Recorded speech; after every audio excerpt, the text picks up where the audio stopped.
நீங்கள் பார்த்து கொண்டிருப்பது நமது ஹெவன் டிவி. அதிகாலையில் கர்த்தரை நீ தேடினால் தென்படுவார், உனக்கு முன் வருவார். முழு மனதோடு அவரை நீ கூப்பிட்டால் பதில் தருவார், வழி காட்டிடுவார். மகளிர் மன்றாட்டு ஜெப நேரம், மன்றாடி ஜெபிக்க இது தருணம். மகளிர் மன்றாட்டு ஜெப நேரம், மன்றாடி ஜெபிக்க இது தருணம்.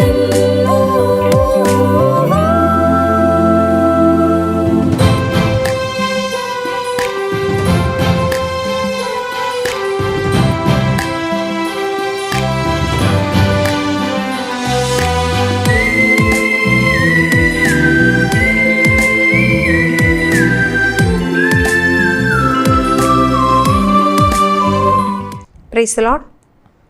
கர்த்தரும் இரட்சகருமாகிய இயேசு கிறிஸ்துவின் நாமத்தில் உங்கள் அனைவரையும் அன்போடு வாழ்த்துகிறேன். இந்த நல்ல நேரத்திலும் நாம் எல்லாம் தேவ சமூகத்தில் கடந்து வந்திருக்கிறோம். கர்த்தரிடத்தில் விண்ணப்பிக்கும்படியாய் செபித்து அதன் ஆசீர்வாதங்களை பதிலை பெற்றுக்கொள்ளும்படியாய் கடந்து வந்திருக்கிறோம். நாம் ஜெபிக்கும் முன்பாக வேதத்திலிருந்து ஒரு வேத பகுதியை தியானித்து நாம் ஜெபிக்க போகிறோம். கர்த்தர் மகிமைப்படுவாராக. கர்த்தர் உன்னதத்திலே இருந்து நம்மை உற்று பார்த்து கொண்டிருக்கிறார். ஒரு மகிமையான தேவன். அவர் யாரையும் புறம்பே தள்ளுகிற தேவன் அல்ல. மனுஷனோ முகத்தை பார்க்கிறார், தேவன் இருதயத்தை பார்த்து நமக்கு இன்றைக்கு இன்னது தேவை என்று அறிந்து செய்கிற தகப்பனாய் இருக்கிறார். அவரை தேடுகிறவர்கள் கண்டடைவார்கள். நாம் அவரை தேடி வந்திருக்கிறோம். நிச்சயமாக நாம் கண்டடைவோம். நமக்கு நம்முடைய ஜெபத்துக்கு பதில் உண்டு. விசுவாசிக்கிறவனுக்கு எல்லாம் கூடும். நாம் விசுவாசத்தோடு கூட தேவ சமூகத்தில் அமர்ந்திருந்து ஜெபிக்க போகிறோம். வேதத்திலிருந்து ஒரு வசனத்தை தியானிப்போமா? 1 நாளாகவும் அதனுடைய 4வது அதிகாரத்தின் 10வது வசனம் விதமாய் சொல்லுகிறது. யாபேஸ் இஸ்ரவேலின் தேவனை நோக்கி, தேவரீர் என்னை ஆசீர்வதித்து என் எல்லையை பெரிதாக்கி உமது கரம் என்னோடு இருந்து தீங்கு என்னை துக்கப்படுத்தாதபடிக்கு அதற்கு என்னை விலக்கி காத்தருளும் என்று வேண்டிக் கொண்டான். அவன் வேண்டிக் கொண்டதை தேவன் அருளினார். யாபேஸ் ஜெபித்தான். அந்த ஜெபத்துக்கு கர்த்தர் பதில் அளித்தார் என்று சொல்லி வாசிக்கிறோம்.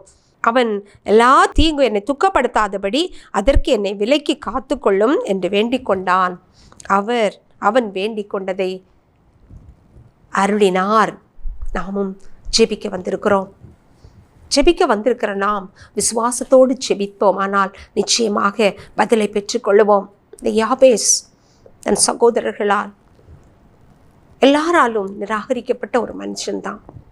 தன் தாய் பெற்றெடுக்கும் போதே துக்கத்தின் மகன் என்று சொல்லி யாபேஸ் என்று பெயரிட்டாள். அப்படிப்பட்ட ஒரு சூழ்நிலையில் இருக்கிறவன் தான். ஆனால் மனுஷர் பத்தியில் அவனுடைய நிலைமை அதுவாய் இருந்தாலும் தேவனுக்கு முன்பாக அவன் உத்தமமாய் நடந்தான். தேவன் அவன் விண்ணப்பத்தை கேட்டார். அவன் வேண்டுதலை அவனுக்கு அருளி செய்தார் என்று நாம் வாசிக்கிறோம். அவன் எல்லைகளை கர்த்தர் விரிவாக்கினார், பெரிதாக்கினார். இன்றைக்கும் நம்முடைய வாழ்க்கையில் நாம் அவரை சார்ந்து கொள்ளுவோமானால், அவரோடு நடப்போமானால், எல்லாவற்றைக்கும் அவரிடத்தில் கேட்டு பெற்றுக்கொண்டு செயல்படுவோமானால் நம்முடைய எல்லைகளையும் அவர் விரிவாக்க வல்லவராயிருக்கிறார். நம்முடைய எல்லைகளை உச்சிதமான நன்மைகளினாலும் கோதுமைகளினாலும் திருப்தியாக்குகிற தேவனாயிருக்கிறார். யாபேசின் எல்லையை பெரிதாக்கின கர்த்தர் நம் எல்லையை குறித்து அறிந்திருக்கிறார். நம்முடைய எல்லை எப்படி இருக்கிறது? உள்ளான மனிதனில் நம்முடைய எல்லை எப்படி இருக்கிறது? வெளிப்புறத்தில் நாம் எல்லை என்று சொல்லும் பொழுது நமக்கு இருக்கிற சொத்துக்கள் சுகங்களை நினைப்போம், எவ்வளவு இருக்கிறது என்பதை நினைத்து பார்ப்போம், அதைத்தான் பெருசாக நினைத்திருப்போம். ஆனால் உள்ளான மனிதனில் நம்முடைய எல்லை எப்படி இருக்கிறது? நம்முடைய அன்பின் எல்லை எந்த அளவில் இருந்து கொண்டிருக்கிறது? நாம் இன்றைக்கு அலசி ஆராய போகிறோம். நம்ம எல்லாருக்கும் அன்பு செய்கிற நல்ல பண்பு உண்டு. தேவன் அன்பாகவே இருக்கிறார். அவர் தம்முடைய சாயலில் சிருஷ்டித்த நம்ம ஒவ்வொருவருக்குள்ளும் அந்த தெய்வீக அன்பை வைத்திருக்கிறார். அந்த அன்பை நாம் எப்படி பிறருக்கு கொடுக்கிறோம்? பிறருக்கு அந்த அன்பை நாம் எப்படி காட்டுகிறோம்? அளந்து போடுகிறோமா? இல்லை என்றால் அமுக்கி குலுக்கி சரிந்து விழும்படியாய் மடியில் போடுகிறோமா? அன்பை வாரி கொடுக்க பழகிக்கொள்ள வேண்டும். அதனுடைய எல்லை என்ன என்பதை இன்றைக்கு நாம் அறிந்து கொண்டோமானால் நிச்சயமாக வருகிற நாட்களில் அதிகமாய் நாம் அதை கொடுக்க கர்த்தர் நமக்கு உதவி செய்வார். அன்பை கொடுப்பதற்கு காசு பணம் தேவையில்லை. நம்மிடத்தில் இருக்கிற உள்ளம், நல்ல உள்ளம் மட்டும் போதுமானது. எல்லாரையும் அன்பு செய்ய நாம் பழகி கொள்ள வேண்டும். இயேசு தன்னை வெறுத்தவர்களை, தன்னை துன்புறுத்தினவர்களை எல்லாரையும் மன்னித்து அன்பு செய்தார். அவர்களுக்காக பிதாவினிடத்தில் வேண்டிக் கொண்டார். அந்த பழக்கம் நம்மிடத்தில் வேண்டும். தேவ அன்பு அத்தனை பெரியது. அன்பு இல்லை என்றால் நாம் ஒன்றுமில்லை, ஒலிக்கிற வெண்கலமும் ஓசையிடுகிற கைத்தாளம் போல் இருப்போம் என்று சொல்லி எழுதியிருக்கிறது. 1 கொரிந்தியர் 13ஆம் அதிகாரத்தில் ஒரு வேத பகுதியின் பாதி பகுதியே முழுவதும் அன்பை குறித்து அழகாக எழுதி வைத்திருக்கிறது. நம்முடைய அன்பின் எல்லை பெரிதாகட்டும். நம்மை சார்ந்தவர்களை அன்பாய் நேசிப்போம். ஒரு சிலர் நேசிக்கிறது போல, அன்பு செலுத்துறது போல காட்டுவாங்க. ஆனால் உள்ளத்திலோ அந்த உண்மையான அன்பு இருக்காது. அதை கர்த்தர் அறிவார். நாம் கபடற்ற அன்புள்ளவர்களாக, எதையும் எதிர்பார்க்காத அன்புள்ளவர்களாக எல்லாரிடத்திலும் அன்பு கூறுவோம். ஒருவேளை நாம் அன்பு கூறுகிறவர்கள் நமக்கு விரோதமாய் குதிங்காலை தூக்கினாலும் நாம் அன்பில் குறைய வேண்டாம். காரணம், அதை கர்த்தர் பார்த்து கொள்ளுவார். நாம் அன்பு ஒன்றிலே கடனாளிகளாக இருப்போம். வேறு எதுலேயும் கடன்படக்கூடாது. அன்பு ஒன்றுக்கு தான் நாம் கடனாளிகளாக இருக்கணும். நமக்கு ஒருத்தங்க அன்பு செய்தால் அவங்களுக்கு அதிகமாக நாம் அன்பு செய்கிறவர்களாக இருப்போம். நம்முடைய அன்பின் எல்லையை விரிதாக்கி கொள்ளுவோம். நம்மை நேசிக்கிறவர்களை மாத்திரம் நாம் நேசிப்போமானால் அதனால் என்ன பிரயோஜனம்? நீ உன்னை நேசிக்கிறது போல் அயலானையும் நேசி என்று சொல்லி இயேசு நமக்கு நல்ல ஒரு ஓமையை கற்றுத்தந்தாரே. அந்த நல்ல சமாரியன் ஓமையின் மூலம் முன்பின் அறியாத ஒரு மனுஷனுக்கு தேவைப்பட்ட போது உதவி செய்த அந்த நல்ல ஓமையை நமக்கு கற்றுத்தந்தாரே. அந்த உதவி அந்த அன்பின் அடிப்படையிலே வந்துட்டு, அதுபோல் நாமும் அன்புள்ளவர்களாக எல்லாரையும் நேசிக்கவும் எல்லாருக்கும் உதவி செய்யவும் நம்முடைய இருதயத்தை கர்த்தரிடத்தில் ஒப்பு கொடுப்போம். அதை அவர் நிறைவேற்றி தருவார். நாம் ஒரு நாள் தேவ சமூகத்தில் போய் நிற்கிற பொழுது நாம் என்ன கொண்டு வந்தோம் என்று சொல்லி பார்ப்போம். ஆனால் நம்முடைய பொக்கிஷம் அது திறந்து பார்க்கப்படும் பொழுது பரலோகத்தில் பொக்கிஷம் யார் யார் இந்த பூமியில் சேர்த்து வைத்திருக்கிறார்களோ அவர்களுக்கு தான் அங்கே அதிகமாக இருக்கும். இந்த பூமியில் அதை குறித்து கரிசனையற்று உணர்வற்று இருப்பார்களே, ஆனால் பரலோகத்தின் பொக்கிஷத்தை குறித்து கவலையற்று இருந்தால் எங்கே துருப்பிடிக்கிறதோ கள்ளரால் கொள்ளை கொண்டு போகப்படுகிற நல்ல பொக்கிஷங்களை சேர்த்து வைத்து எல்லாவற்றையும் விட்டு விட்டு செல்லும் பொழுது பரலோகத்தில் பரிதவிக்கப்பட்டவர்களாக இருக்கும். ஆகவே நாம் பரலோகத்தில் பொக்கிஷத்தை சேர்க்கிறவர்களாக, அன்பினால் எல்லாரையும் தாங்குகிறவர்களாக நம்முடைய எல்லையை விரிதாக்கி கொள்வோம். இந்த நல்ல நாளில் நாம் அப்படிப்பட்ட நல்ல ஒரு உறுதிமொழியை எடுக்க வேண்டும். இன்னும் நம்முடைய எல்லை சமாதானத்தில் பெருகணும். சமாதானத்தில் நம்முடைய எல்லை வளர்ந்து பெருகணும். சமாதானம் பண்ணுகிறவர்கள் தான் பாக்கியவான்கள்.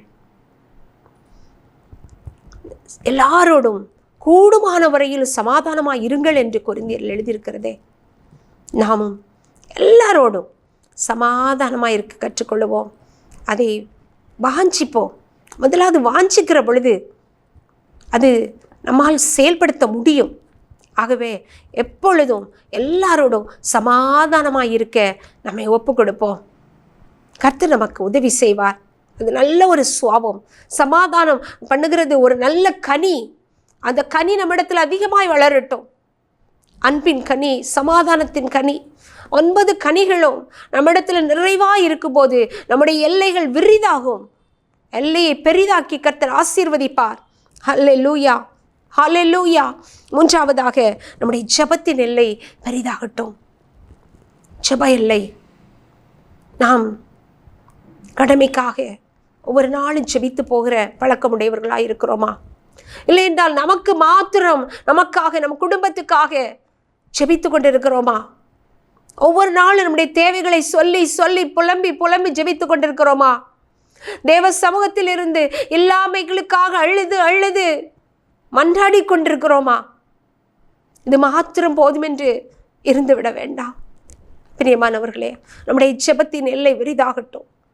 நாம் காண்கிறவர்களும் காணாதவர்களும் ஆகிய அநேக ரட்சிக்கப்படாத அழிந்து போகிற ஆத்துமாக்களுக்காக, தேவைகளோடு கஷ்டத்தோடு இருக்கிறவர்களுக்காக, அனாதைகள், விதவைகள், திக்கற்றவர்களுக்காக நாம் முழங்கால் என்று ஜெபிக்கிற பொழுது தேவன் அந்த ஜெபத்துக்கு பதில் தருவார்.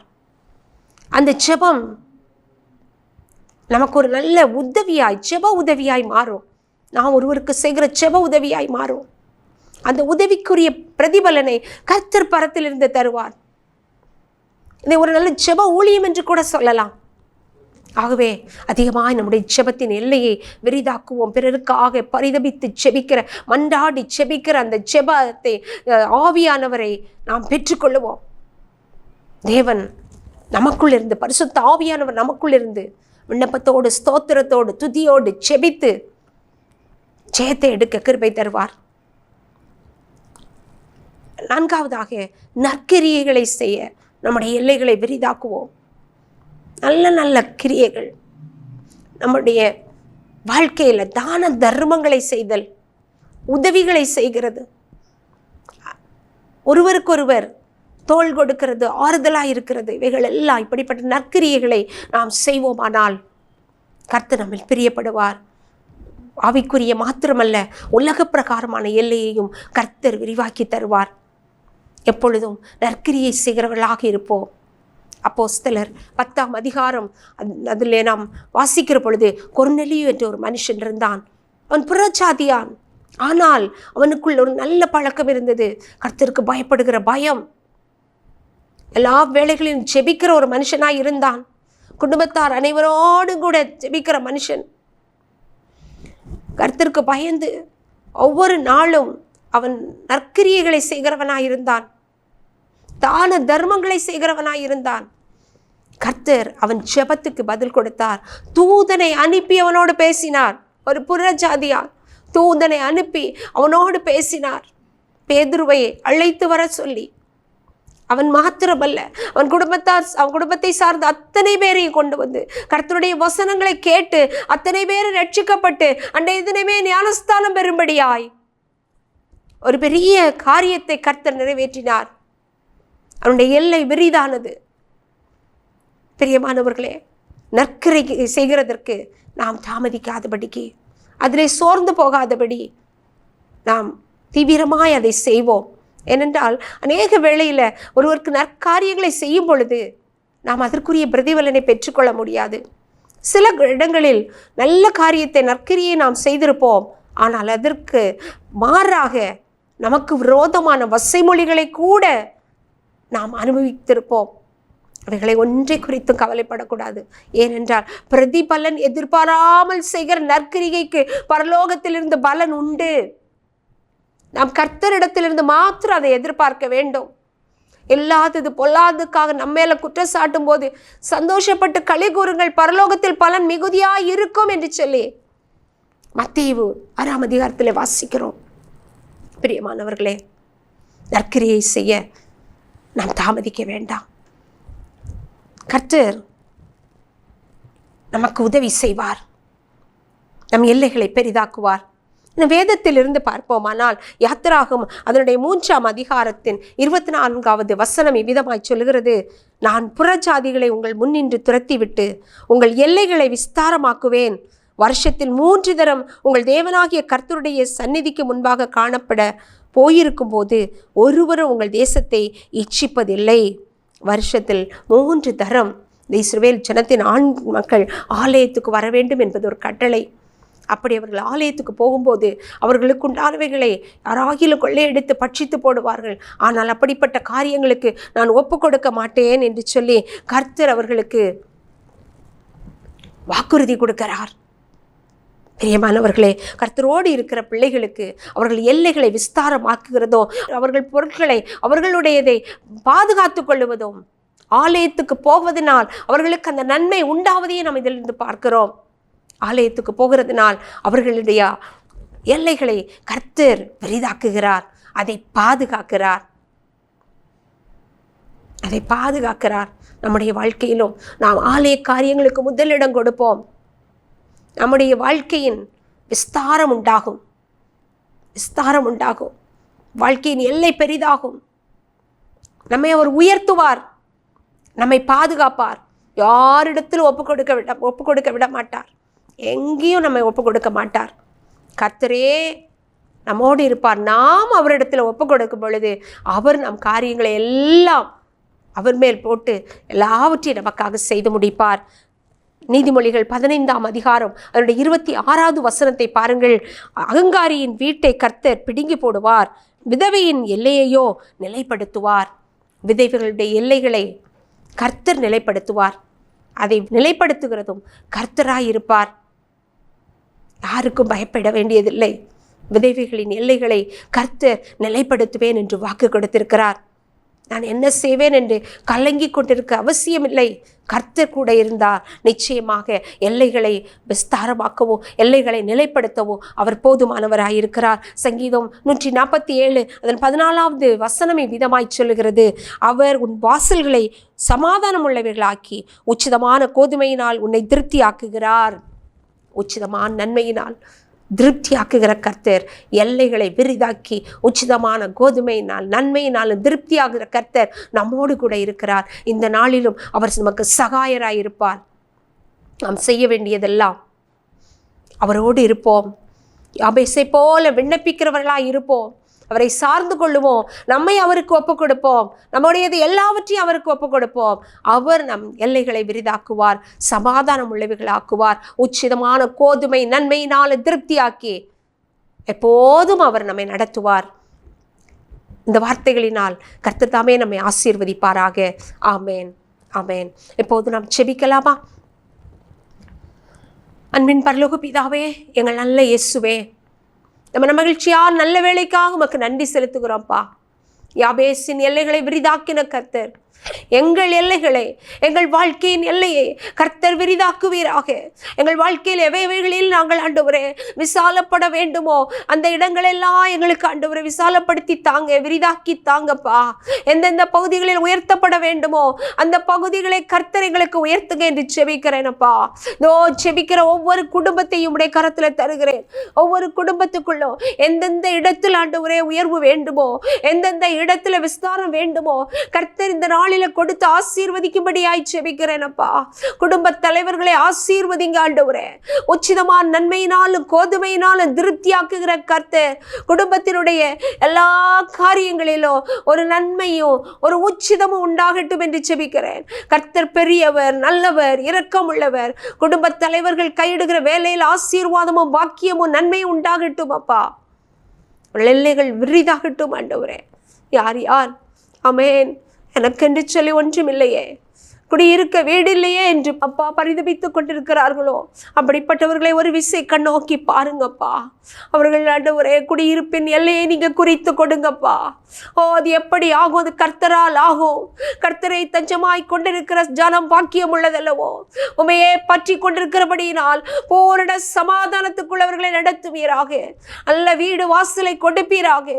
புத்திர சந்தானத்துக்காய் எதிர்நோக்கி இருக்கிறவர்களுடைய வாழ்க்கை விசாலப்படும்படியாய், அவர்களுடைய எல்லை பெரிதாகும்படியாய் கர்ப்பத்தை தொடுவீராக. கர்ப்பத்தின் கனியை கொடுத்து ஆசீர்வதிங்க என்று ஜெபிக்கிறேன் ஆண்டவரே.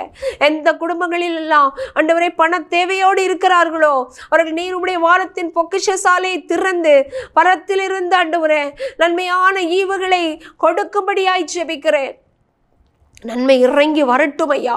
பரத்திலிருந்து நன்மை இறங்கி வரட்டும் ஆண்டவரே. தேவைகள் சந்திக்கப்படட்டும், கடன் பிரச்சனைகள் மாறட்டும்.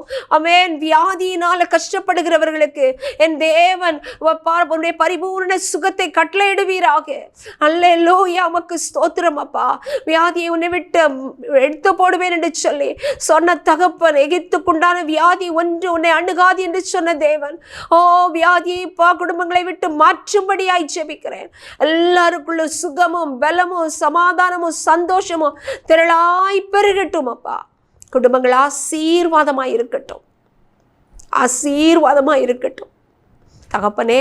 இந்த வேளையில் ஆண்டவரே, ஹெவன் டிவி ஊழியத்துக்காக நாங்கள் ஜெபிக்கிறோம்ப்பா. கூடி ஜெபிக்கிற நாங்கள் ஒவ்வொருவரும் மன்றாடி உடைய சமூகத்தில் நிற்கிறோம். ஹெவன் டிவி ஊழியத்தின் தேவைகளை சந்திங்கப்பா. அதன் காரியங்கள் எல்லாம் கர்த்தரிடத்திலிருந்து உண்டாகட்டும். உடைய நல்ல ஆலோசனை செவையாய் நடத்தட்டும் அப்பா.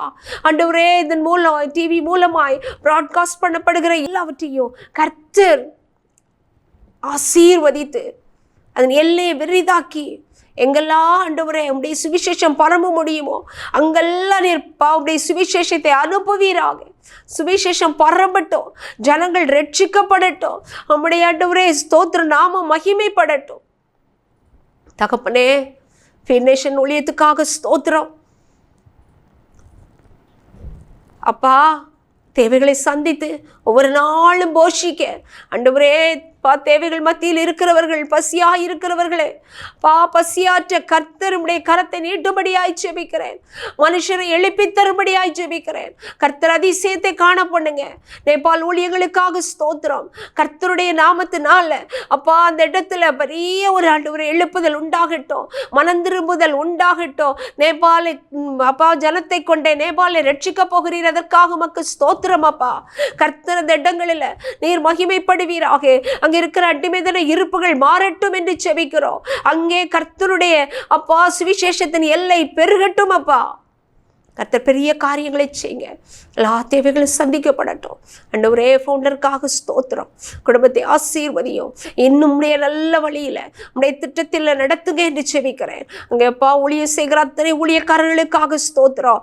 அத்தனை பேரை நீங்கள் ஆசீர்வதித்து குடும்பமாய் கர்த்தருக்குடைய எழும்பி பிரகாசிக்கவும், குடும்பத்தில் சகல ஆசீர்வாதத்தை நிறைவாய் பெற்று அவர்கள் எல்லைகள் விரிதாகட்டும் அப்பா, எல்லைகள் பெரிதாகட்டும் என்று ஜெபிக்கிறேன். தாழ்த்தி உங்கள் திருக்கரங்களிலே தருகிறேன். நீர் ஆளுகை செய்யும். உடைய திருநாமம் மாத்திரம் மகிமைப்படட்டும். சகல துதி கன மகிமை எல்லாம் உங்க ஒருவருக்கே செலுத்துகிறோம். மீட்பர் மூலம் ஜெபங்கேளும் எங்கள் ஜீவனுள்ள நல்ல பிதாவே, ஆமேன், ஆமேன். என் ஆத்துமாவே கர்த்தரை ஸ்தோத்திரி, என் முழு உள்ளமே அவருடைய பரிசுத்த நாமத்தை ஸ்தோத்திரி. என் ஆத்துமாவே கர்த்தரை ஸ்தோத்திரி, கர்த்தர் செய்த சகல உபகாரங்களையும் மறவாதே. ஆமேன். என்று நான் இருந்தேன், ஜெபிக்கவும் கொடுக்கவும் என்று தான் உணர்ந்தேன். சமைக்கவும் துவைக்கவும் என்று நான் இருந்தேன், ஜெபிக்கவும் கொடுக்கவும் என்று தான் உணர்ந்தேன். முழங்காலில் நின்று துவக்கம் புதிதானது, தாவினால் துதித்து நன்னாளாய் பிறந்தது.